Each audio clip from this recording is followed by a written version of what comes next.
Global Typhoon, Chairman TV. Weather update. Helping homeless people. Please subscribe.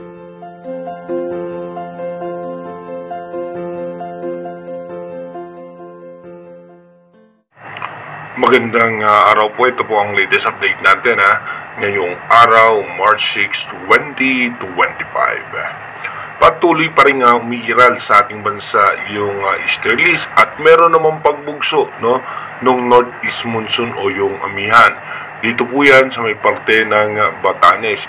Pero yung malaking bahagi na nga po ng ating bansa ay patuloy na nga pong makakaranas ng malinsangang panahon.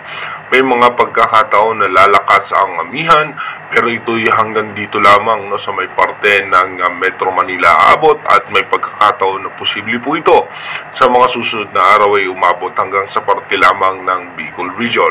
Pero the rest po, makakaranas na ng tuloy-tuloy na malinsangang panahon ang parte ng Visayas at ang parte ng Mindanao. Kaya iba yung pag-iingat sa ating mga kababayan dyan, dahil nga po mararanasan na po natin yung pagpasok nga po nung summer season ng ating bansa. Dito po sa ating rain map animation, expected na nga po natin mamayang alas 3 ng hapon, may pagkakataon magkakaroon ng pagulan sa parte ng Mindanao at ilang bahagi ng Palawan. Ganoon din po sa may parte ng Northern Luzon at ilang bahagi ng Central Luzon. Pagdating naman po ng alas 8 ng gabi, ay yung western section naman po ng Mindanao at ng Palawan ay magkakaroon ng mga tsansa ng mga biglaang pagbuhos ng mahihina at katamtamang pagulan. Iba yung pag-iingat sa ating mga kababayan, dahil nga po posibleng nang pumalo po tayo hanggang 41 degrees Celsius ang ating heat index ngayong araw. Dumako na nga po tayo sa ating advanced weather forecast. Dito nga po sa ating advanced weather forecast, bukas nga po March 7, patuloy nga pong bahagya pang lalakas yung northeast monsoon o yung amihan na apekto po yan o aabot po yan sa parte po ng Northern Luzon. Pagdating naman po ng March 8 hanggang March 9, asahan nga po natin muli easterlies pa rin na makaka-apekto sa ating bansa at muling bahagyang hihina yung northeast monsoon. Pagdating naman po ng March 10, tuloy-tuloy nga po easterlies ang makaka-apekto sa ating bansa, and then pagdating po ng March 11, tuloy-tuloy nga po na magiging maayos at maganda ang lagay ng ating panahon.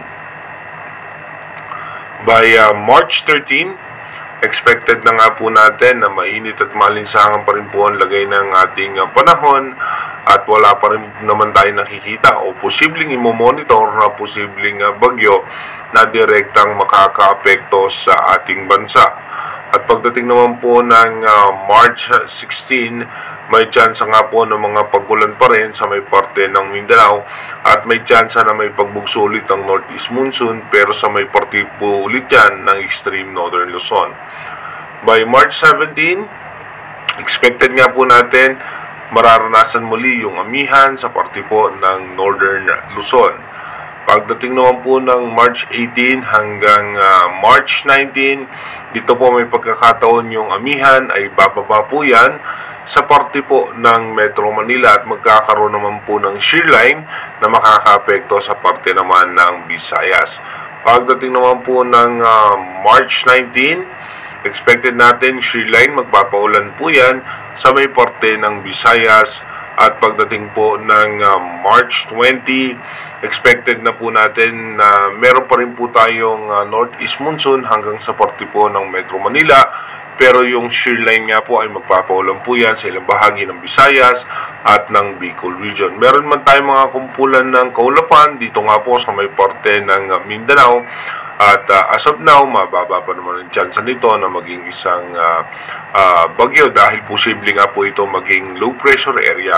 As of now po yan pero again, inuulit natin, yung ating advanced weather forecast is possible scenario pa lamang po yan.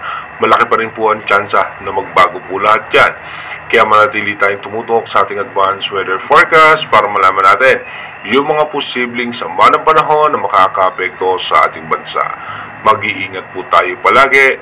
God bless po sa ating lahat.